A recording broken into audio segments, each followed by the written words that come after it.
Hello there! We've been waiting for you! Hello?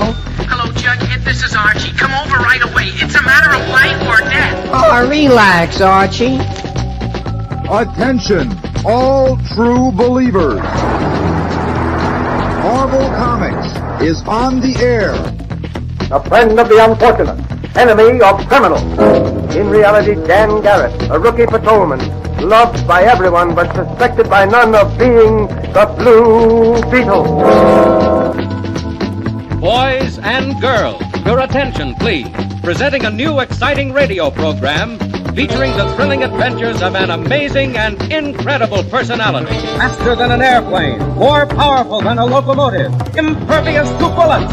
Up in the sky, look! It's a bird, it's a plane, it's Superman! 10, 9, 8, 7, 6, 5, 4, 3, 2, 1.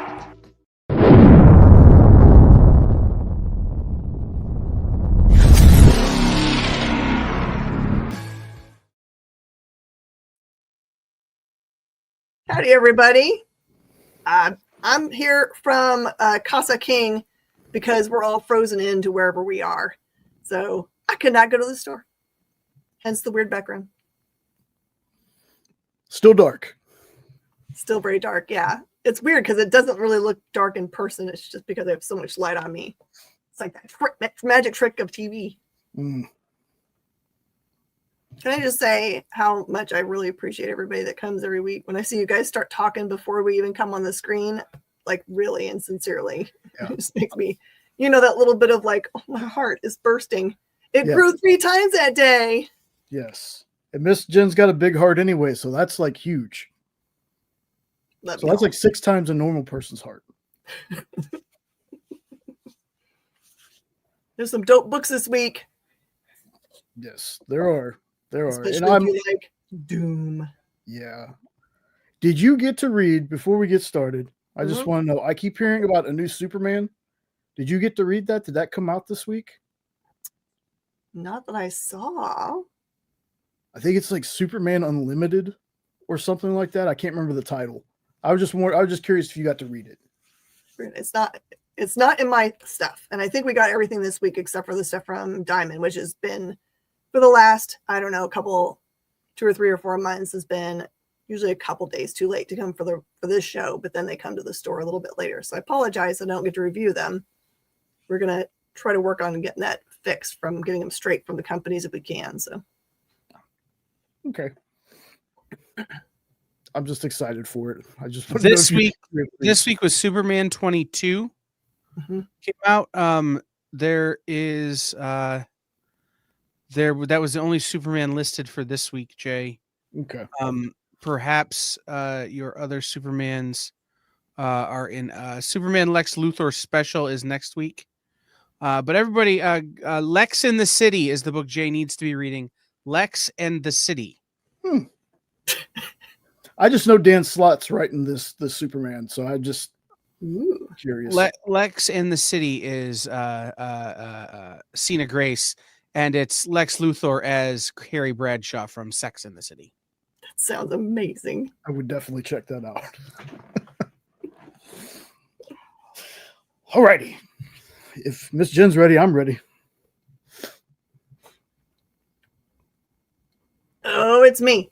Okay. I'm going to try to be as little spoilery as I can, but right now I need to catch you guys up. If you have not read any Amazing Spider-Man, or if you've been listening to me do a review for the last, I don't know, month and a half, this is an amazing follow-up to what was last. We're at weekly at this point. Last week's amazing. Pete walks away from the entire challenge because he has seen 3 million deaths. And when they happen and realizes everyone ever known to him, unknown to him, that he cares about will die. And he just says, what's the point of doing anything that I'm doing now?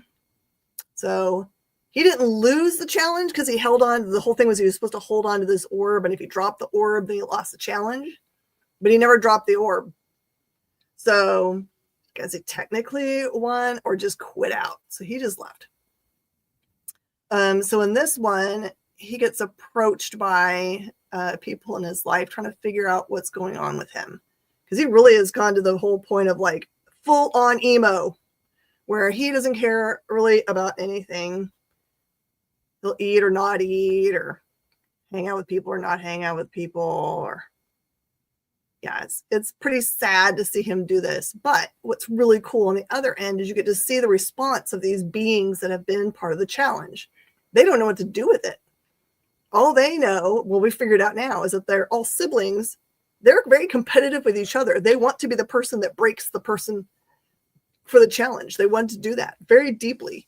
But when you have someone that walks away from it, but then that person intrigues you for the reasons they walk away from it, that's what this delves into. So it's really, really great. Not for people that don't like deep dives into people's emotions. Mark yourself safe from crying maybe this week. But yeah, this moment that happens between Black Cat and he is very special. So highly recommend the whole series. Just go pick it all up or get it in trade when it comes. Jay, you're going to have to get more information on your Superman book, because now in the end of March, there is no new Superman title starting. But there is DC Universe meets Sonic the Hedgehog. Interesting. Like I said, I saw it on actually one of our shows last night, Best Coast Comics. They were talking about it. So, trust me, Triple B, there won't be any spoilers on this one. So who wrote this thing? I don't know, because my eyes aren't good enough to read what that says on the cover. Blake Northcutt? Really? Is it Blake Northcutt, a store owner? Well, Blake Northcutt with art by Anna Morozova. Okay, thank you, Triple B. So this is a pretty art and some spicy scenes in it and some beautiful women. Basically for me, it's a pretty book to look at. But it feels like I've read this same story with this same character before. It feels like it's almost getting to Rocketeer levels of it feels like the same thing every time. And that might just be my lack of knowledge on Barbarella. You know, this kind of reads a little bit like a script from you know, those late night shows you're not supposed to watch when you're a kid, usually on Cinemax after a while. It feels kind of like reading the script for that. I'm also jumping in on issue 3, folks. And remember, I am not a person that needs to be jumping into any book without at least reading the first one, the issue. But this isn't a book that I would pick up on my own. I'm always telling people, if this is your jam, if this is something you've been reading, something that you love, by all means, pick it up. When it comes to Dynamite for me, I like 1 or 2 Red Sonja stories. I like the Vamp, but most of what Dynamite gets me is like the Army of Darkness stuff and the Disney Hanna-Barbera stuff they're doing right now. This book it wasn't for me. Like it wasn't enough to pull me in. Like I'm not going to go back and read the first 2 issues, but if you were somebody that was super excited about this is something like you're like, oh man, I can't wait to read this. By all means, please go read it. Don't take my lack of knowledge on the character is anything other than that. Like I don't hate Barbarella. I don't think this book is terrible, but it just wasn't for me. But if you were somebody that is a fan of this character, please pick this up. You're going to want to watch somebody else who knows this character or who loves this character to really review this book for you. But it was, I'll tell you what, I give it this. I'll tell you what, hashtag not that bad. Wasn't the worst book I've ever read, but wasn't the best book I've ever read either. looks like. Blake is a female novelist and screenwriter and all that stuff from Canada. Very successful. All right, here we go. We got 2 Doom-related books this week. I really thought this was going to be a throwaway story, but heck no. And I can't tell you really, but it feels like a one-shot. I mean, they can go somewhere from here, but this is Rocket showing up at Doom's front door, I think at his behest. And Doom treats him pretty much like a furry animal. And Rocket, takes it on the chin because he doesn't care as long as he gets paid. Or maybe access to new technology you can steal. Why not? But there is a really cool way this story rolls out for its like the letting you know what Doom's real purpose is and having Rocket do what he's doing. So Doom is very interested in what happened before the Big Bang. So they spend most of this book trying to figure out how they can go back past a time when there's no time. And the way this rolls out and what happens in the story will blow your mind. Blow your mind. Like, sincerely, your mind will be blown. So don't skip this one because it has Rocket Raccoon on the cover. Like, it's just like ain't it cute? The storyline here really is about Doom. And as far as I can tell, Rocket doesn't steal anything, which just seems very weird to me, but get it. So J. Michael Straczynski and I believe they're different artists on each one. This is a series of one-shots. Dr. Doom and Rocket, Captain America and Volstagg, Nick Fury and Fin Fang Foom. Ooh, like over it. I the haven't next seen 3 Fin months. Fang Foom in a long time. So this is a series. So next, Captain America and Volstagg is him and Bernard Chang, JMS and Bernard Chang, and Captain America and Fin Fang Foom. Fin Fang Foom is Elena Casagrande. So those are going to be super fun. Oh, yeah. All right. Look, it's a tentacle book. And I didn't dislike it. What? It's almost Fish People, but not quite Fish People. But this is just another collection of just, sordid tales. And for this one, I'm gonna give you like a little breakdown of the story, but I'm not gonna go into the story. I'm just gonna tell you something I thought was clever. Kind of maybe get you interested. These are fun. Okay. These are really fun. I really dig these. This is almost like watching Tales from the Crypt episodes, but I gotta let people know I didn't have cable as a kid, so this is me watching them on Fox where they're edited, but they're still really good. They're still really good. Okay. So we start off with this drunk who's after last call decides he's gonna break back into his bar because the shopkeeper has some barrels that he said somebody sold to him. It's probably got some prohibition hooch in it. But I will tell you this, he should have just left him alone because it's not exactly alcohol in these barrels. Okay.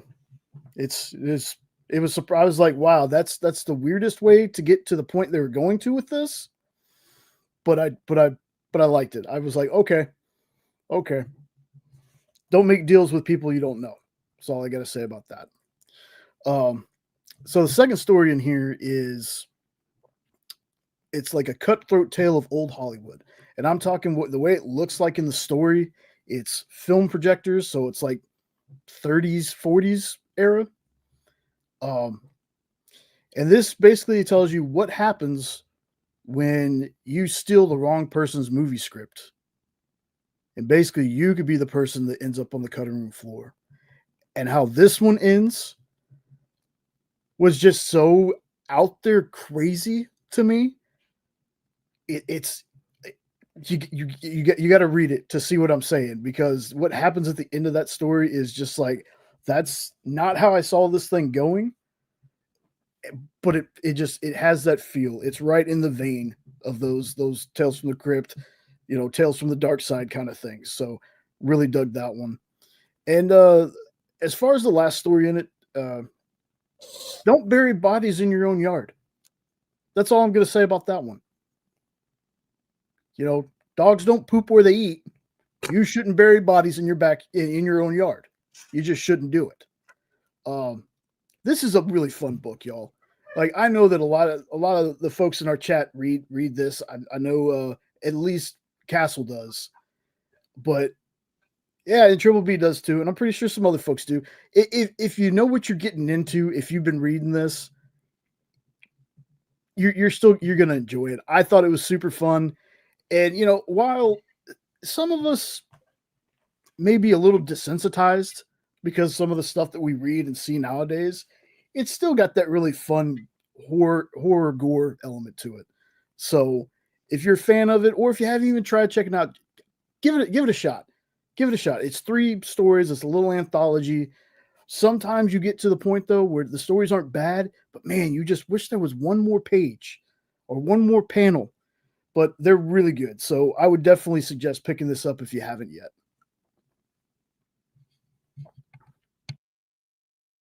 Okay, here is the other Doom-related title.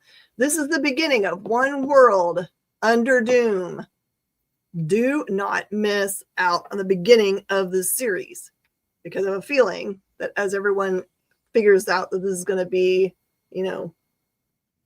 working its way all through all the titles, and how important it is, and the fact that we've got a Doom-related movie coming up, then it's going to be something that people are hunting for.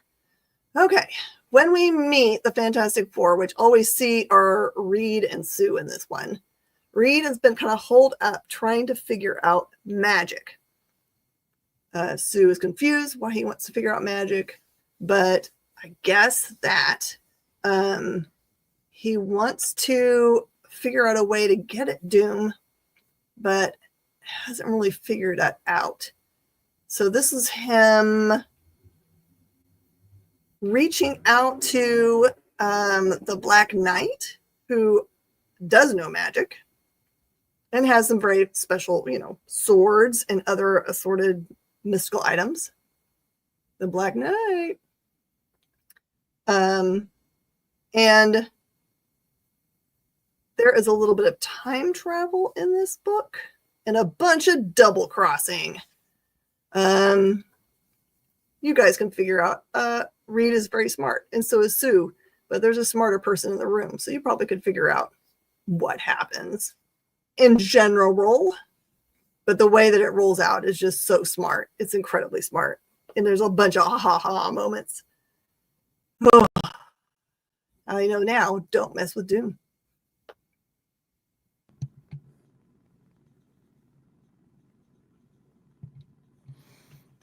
Ooh. Let me flip through. I actually had switched my books in my list.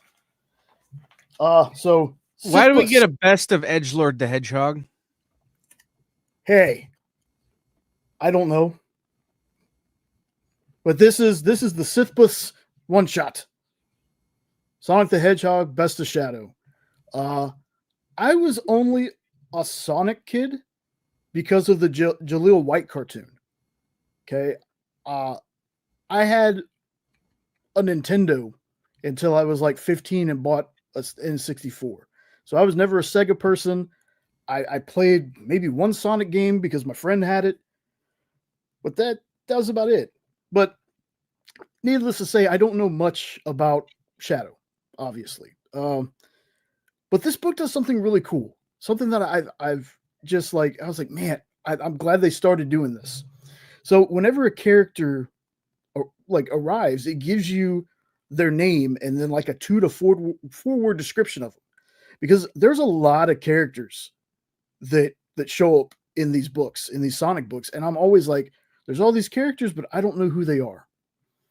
So like for instance, Shadow is Shadow the Hedgehog, Grim Antihero.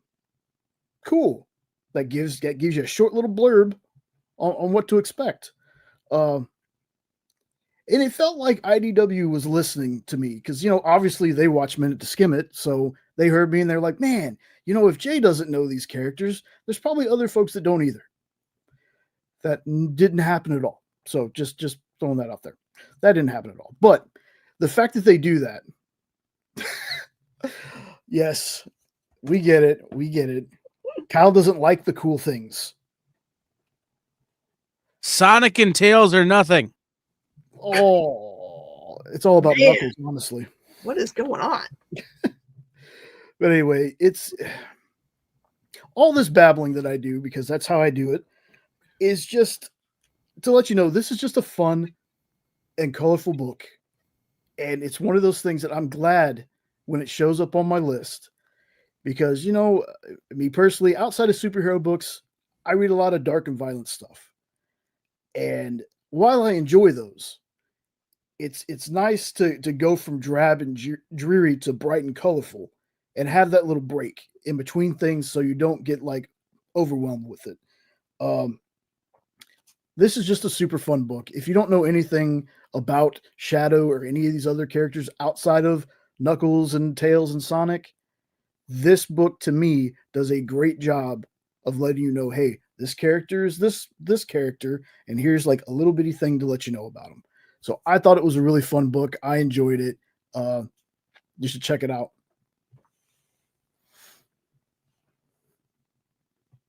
Okay, this is really, really cute. So it does say L. Frank Baum's The Patchwork Girl of Oz, which I did not know as a title from the Oz universe, but it's presented as being with permission from his estate. And so I assume that that's a real deal. But in any case, even if it's completely made up, it's really delightful. The artwork is exactly like that's stuff that's on the cover. It's about a little boy who part of his name has unlucky in it, which is pretty funny. And he lives with, looks like maybe his grandpa. It's an older man. And when you meet them, there is nothing in the pantry. There's spider webs growing there. And they say that the only thing they have is a bread tree. And the two loaves of bread that are on it are not ripe yet, which is kind of totally an Oz thing, right? Ripe bread. So as part of this, they decide to go on a trek because the little boy feels like anywhere is better than sitting there and, they don't say it, but starve to death, I guess. So they go off to Munchkin Land. And on the way, there is a doctor who has a nefarious name. It's kind of one of those things they're going there on purpose. It seems like a bad idea. Isn't it evil in his name somehow? So anyway, it's really, really cute. Very Oz. Something I think you could share with your kids as long as they're okay with a little bit of peril. There's nothing really scary that happens in this, but the idea of not having anything to eat might freak kids out. Going on a trip to somewhere where the person they're going to visit seems nefarious. They might not like that, but I don't know. They read Goosebumps this day and Five Nights at Freddy's, so probably they'd be like, whatevs. I've always been a fan of anything Oz, any of the movies, any of the books. Did you get to see Wicked yet? I did. I really enjoyed that. I didn't know, other than some of the songs, I didn't know really anything about it. I really enjoyed it. Me too. And that's where I started from. I didn't see, I've never seen the actual play. I've never heard an entire song. The only thing I knew was the word popular. Yeah. So you really need me to come on and talk about musical theater stuff, is what you're telling me. Oh my Lord. That would be a whole other show. Well, no, I do want to say one of the things about the Patchwork Girl of Oz and some of the things that you might not know about L. Frank Baum's Oz world. If you've not read the book, Oz is a lot more dystopian and a lot more allegorical to things, especially of L. Frank Baum's time, than regular the Wizard of Oz movie. So just know that these things tend to be a lot darker and a lot more desperate than those movies. As a big fan of The World of Oz, I have to give that disclaimer to everyone because, like, the Emerald City isn't actually emerald. The wizard just forces people to wear green lensed glasses and they believe it's emerald because brainwashing. Anyway. Return to Oz still freaks me out as an adult. I had to double up because I chose extra things. All right. This is actually 2 stories back to back. I actually got confused. I made it through halfway of the book and I was like, that was a great story. And then I turned the page and it looked like another whole story, but they're both by Alex Packnadell. So it was kind of a little bit like, what's going on here?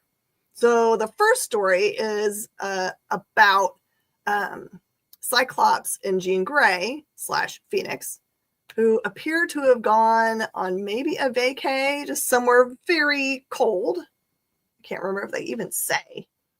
And so they're at what looks like maybe a cold resort somewhere because, you know, there's hanging about in the room or going down to the bar and seeing people there.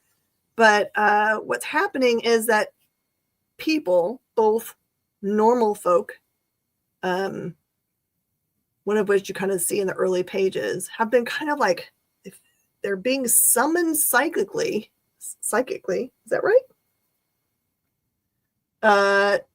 Outside, like with like even though that some of them have like actual like winter gear, like for real winter conditions, they're just walking out with their shoes off and they're being drawn to this peak. And you realize it's more and more and more people are being drawn to the peak, including, this will mess you up a little bit, Scott. And Phoenix can't do anything about it.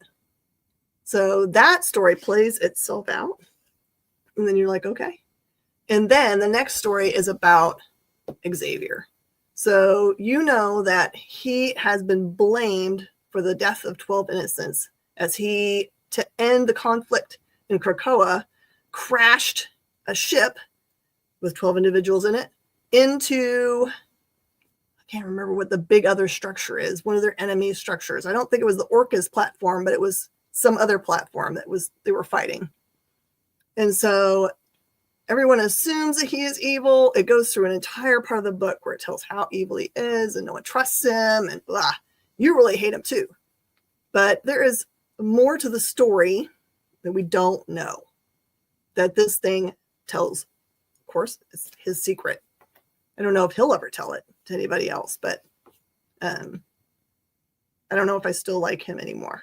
But it'll explain a great many things about what happened in those days and why he is deep, deep inside Grimalkin.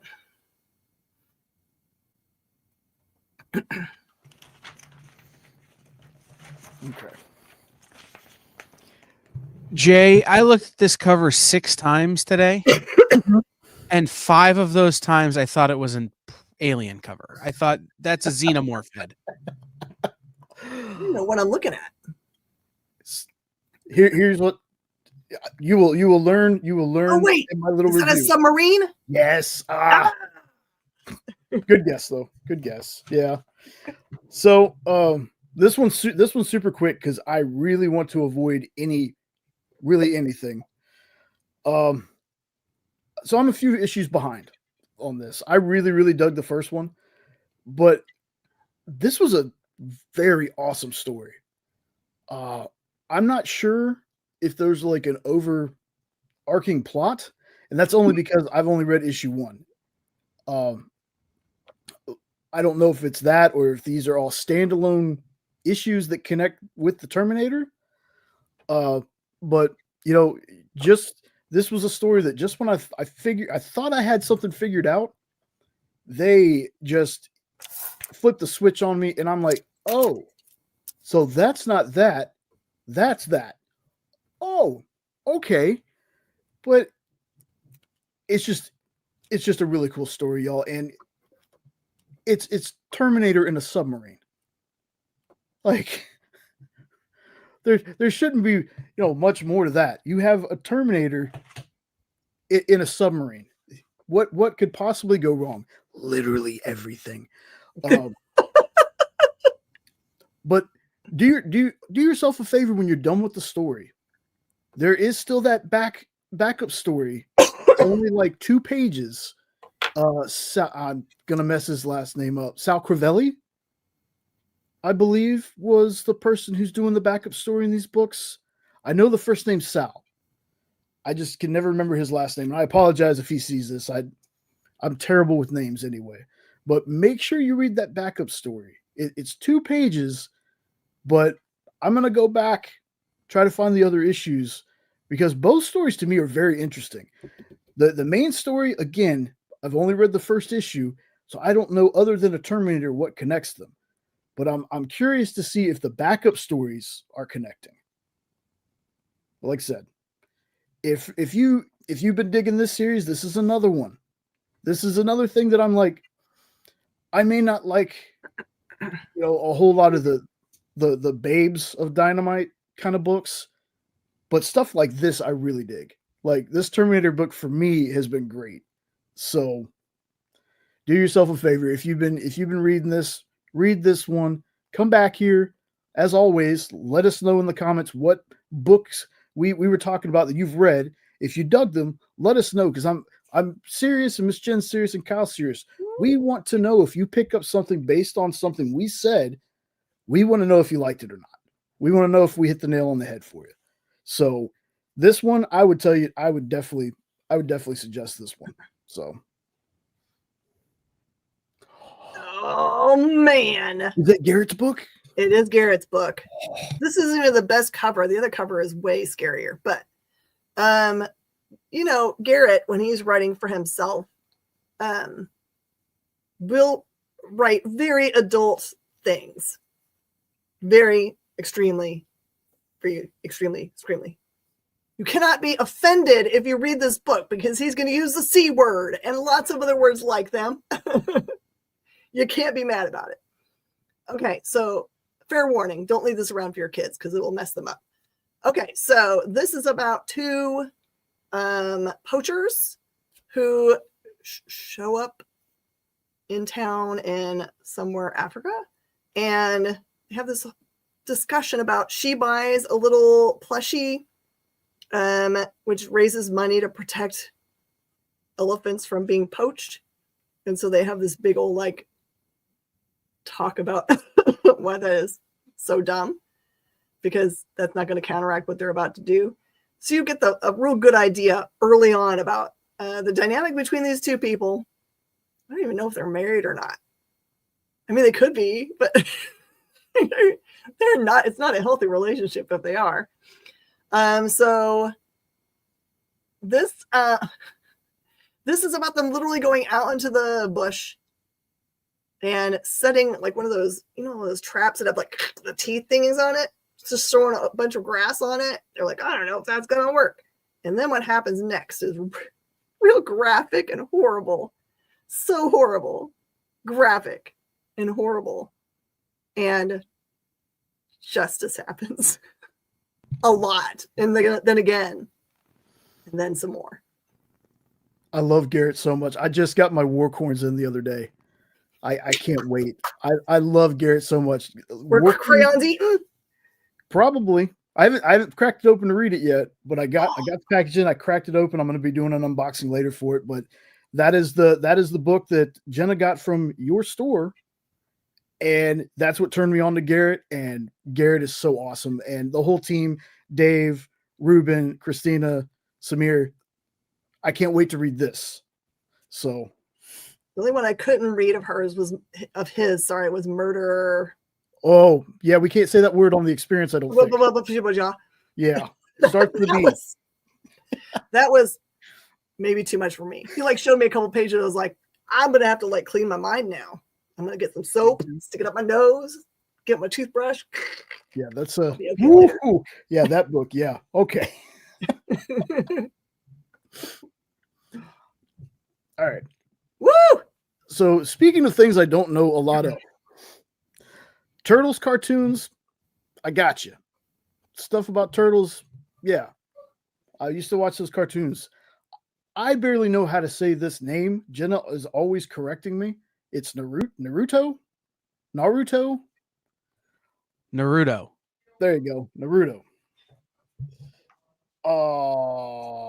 Yeah, I know nothing about the character. This is one of those things that one of those mini cartoons that people talk about all the time. Like, hey, you remember when this happened on Doug? No, I don't. I never watched Doug. I didn't get to watch things like that. I will tell you this: the art in this book is fantastic. I love the art in this book. This was such an interesting pairing. You know, this book almost proves to me you can pair the turtles with just about anything, any property, and it just works. And I could tell by the opening of this issue, because this is issue 2. I didn't read issue 1. That this is that classic two groups of heroes meet, but the other thinks the other one's the bad guy at first. Everybody's confused. It's that trope of things. But once it's figured out, the Turtles and Splinter kind of like they find their kindred spirit. So there's different panels of them hanging out with each other. And I don't know any of the Naruto's characters' names, so I can't tell you who's hanging out with who. But I thought the book was dope. Like, it's the Turtles' designs in this. Like, you see how Donnie looks on the cover. I love the designs that they did for the Turtles in this and how they matched the energy. Like, the energies definitely match between the characters in this book. I feel that folks who are either fans of one of these properties or the other or both are going to totally dig this book. Because like I said, I enjoyed it and I only know about the Turtles. And for anyone new to the show or watching on the rewind, I do try to usually keep reviews vague and, and ramble, is because I really don't want to spoil anything. I hope that me conveying my excitement about things will kind of get you kind of interested in the book. So, this is there might be some people watching is like, man, this dude, I don't know what this book is like nearly about. Like, did he even really talk about this book? I promise you, I do that for a reason. I want everybody who you can look at this cover, and if this cover gives you any kind of feeling of, that looks kind of interesting, grab it. I'm telling you, if the cover looks interesting, I think the whole book's going to be up your alley. And just so everybody knows, on our end as retailers, we've been asking for another print of this book because number one sold out pretty much instantly everywhere. And we know people want it because we keep on getting people walk through the front door asking for number ones. So we really are trying to get another number one printed. I don't know if we're going to get what we want, but I promise your LCS is not like sitting on a stack of them behind the counter denying you access.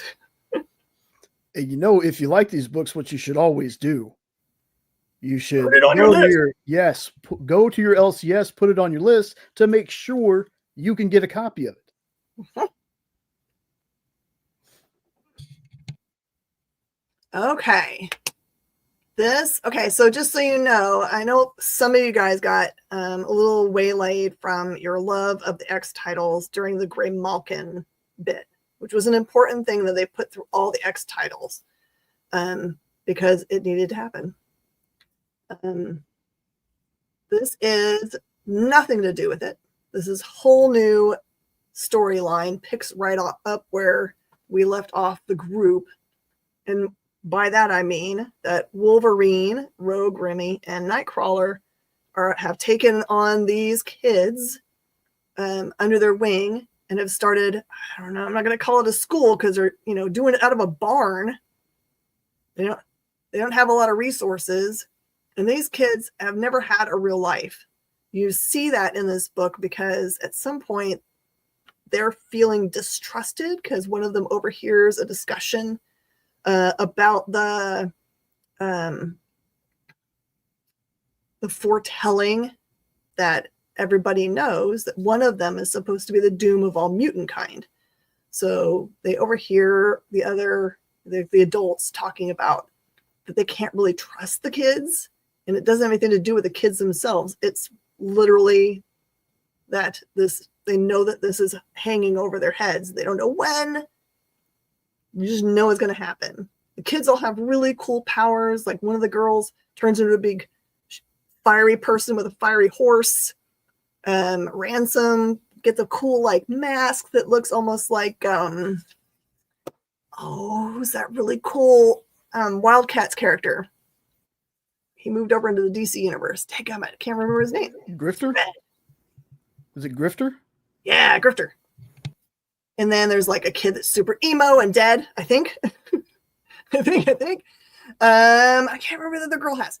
So the heartbreaking thing, just like Gail's really great at doing, is in order to help the kids have some like away time and let them know that that they really are trusted and they really want them to stay, and they've kind of like paired them up, each of them with a different X-Men, so they can have a mentor, the specific mentor for them.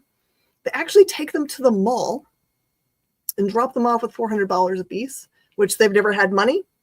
They don't know what the cinnamon pretzels are. That part is hilarious. So that part is heartwarming, but also the very beginning of this book, you see, I don't even know who the people are that are doing this. They are creating these weird mechanical dog killing things. They've used parts of actual dogs. It seems horrible.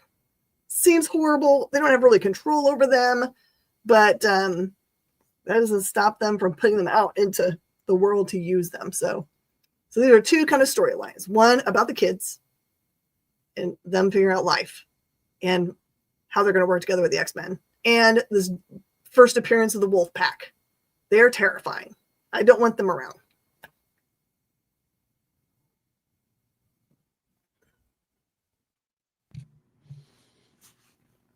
I don't have my drum to beat on.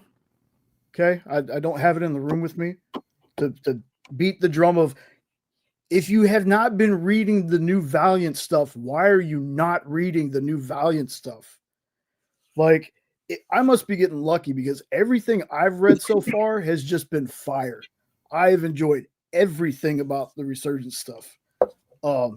Man, like, okay.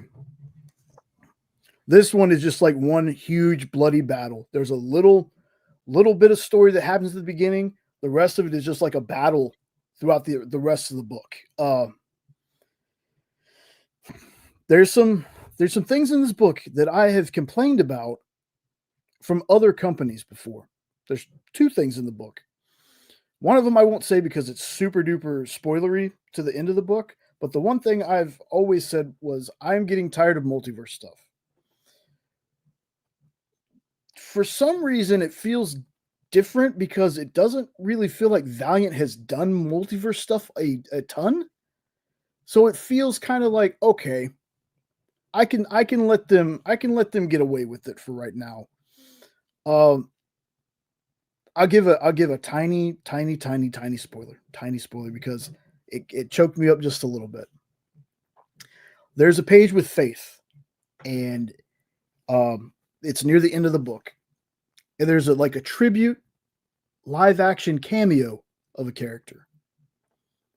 Like I said, the fact that it feels like multiverse and stuff has been done to death. This panel was so cool because I mean, we're talking about she goes through and there's different boxes and there's like, hey, there's the old school 1997 Quantum and Woody, or there's this alternate version of Bloodshot from this other place, and then like I said, this little cameo tribute thing that was in there caught me off guard when I saw it. Then this thing ends with, we have another side. And what I mean by side is, in especially the Shadow Man stuff, there is a soul side and a live side. And I want to say there's one other side, and then there's stuff like the far or the far away. there's a new one that some people might not like because it's been done by other companies before. But when I saw it, I got super excited. I was like, I don't think they've ever done this before. And while I've seen other companies do it, it's exciting to see this company that hasn't done it do it. Okay. I really want to tell y'all what it is, but I really want you to read the book. I really want to tell y'all what it is. But it's a new side. They even call it like it has a name when this happens. Now, multiverse, just dwell on that. I can't wait to see where Valiant goes. I'm telling you, I've been a fan for so long. And this new stuff is just reigniting that passion that I got for it. This is my number one book this week, y'all. I love this Valiant stuff. If nothing else, just give it a shot. Just give it a shot. It is, as a mark for this stuff, I love this book. So that's my pick this week. So let me know if you read it. I see Castle saying he's read it. Let me know. I want to know what y'all think of this because I love it so much. All right, Jay. I see Ninjak. Whoop. I see Exo. I see Rye. I see Bloodshot. I see Faith. Mm-hmm. I'm not 100% certain who it is jumping in at them from the top. Is that too spoilery? There are some characters that I think are part of the Psylords that I've never seen before. Okay. But there's a part in here that happens to Roku that I won't spoil. Okay. But just, yeah, you got it, Miss Jen. You get a chance to read this. Please read it. I'm going to have to go way back then in my Wayback Machine. Luckily, I have a warehouse full of that stuff. Because I literally, you guys are going to laugh at me. I have a secret stash of probably 20 long boxes of Valiant of all different eras sitting in my warehouse. Because I'm a weirdo. All right. So if you need anything, I think I got it. All right. Absolute Wonder Woman. Oh my goodness. I love this book so much. She could come from such a dark place and then show up to do battle for us in the real world. All the time we've known her, well, most of the time we've known her, she's had like a prosthetic arm, which looked kind of awesome. And she's had this sword, which is also very awesome. This one's a cool book because she goes to find witches, which I did not realize that Etta Candy and her sister were witches. Did you? They are in this universe. They are in this universe. She goes to gather a bunch of things in order to make something happen so that she's better equipped to battle that giant mushy monster, whatever he is, which is essentially thrown out some kind of deaf, made everybody deaf within the city. I don't know, maybe the world. It makes it very hard to fight something if you can't hear anybody. So this one is really cool. The art is exactly like on the front cover. It's so funny because I watched our broadcast today with Adam Freeman and all the rest of the retailers, and I was listening to them say what's their best seller. And for us, our best seller by far is the Batman title, but there were other people saying that the Wonder Woman title was their best seller or Superman. So I think it's kind of interesting how I think you might have misunderstood them, Jen. They were saying that Batman is the best seller, but that Wonder Woman and Superman were better books. Oh, that was their opinion. Okay. I got it then. I love all these books. I wouldn't not read any of them, but that Batman one, I mean, dadgum.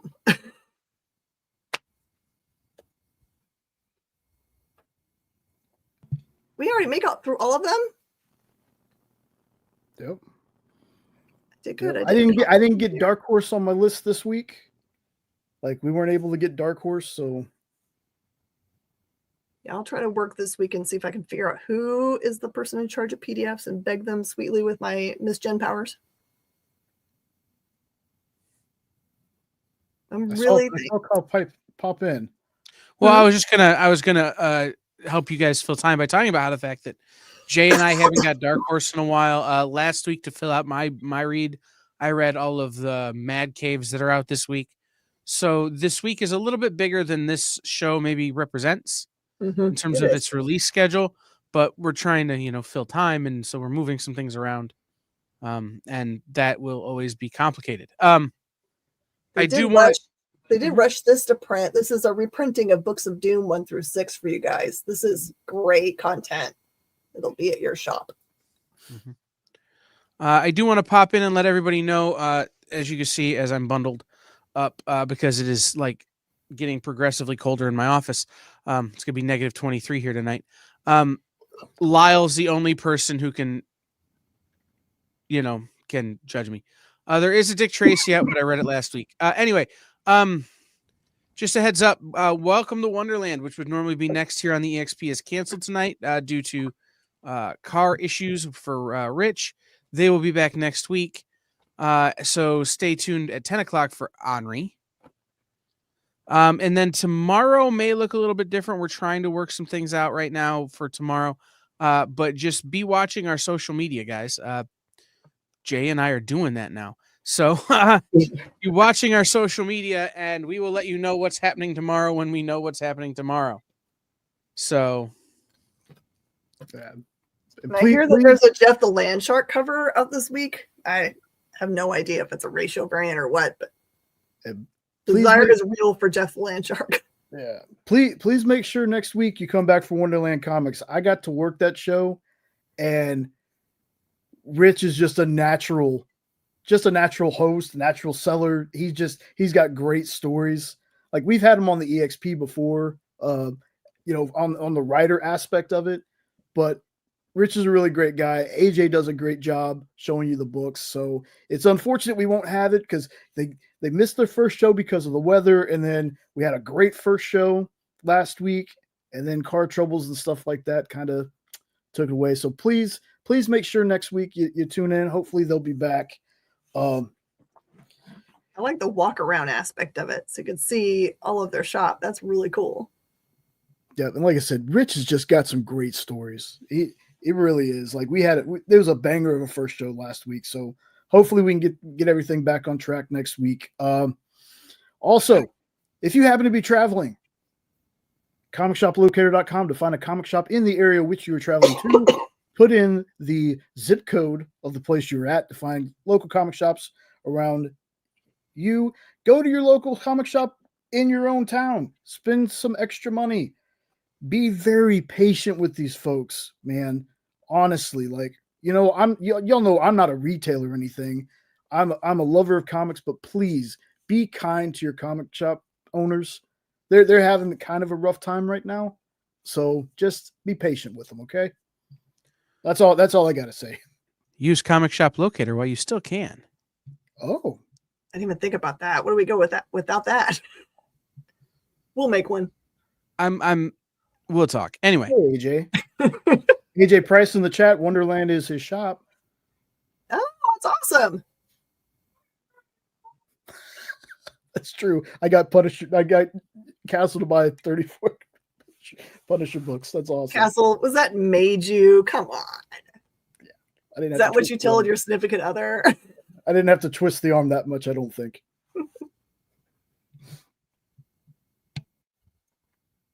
All right, everybody. We'll see you guys next week. Thank you so much for being here with us. Please, we'd love it if you guys would share and like and all those fun things for us so that we can have more people on hanging and talking with us on Tuesday about new comic books. We appreciate y'all. Yes. Thank you all for being here. We do every week. It's just awesome to see y'all. So thank you.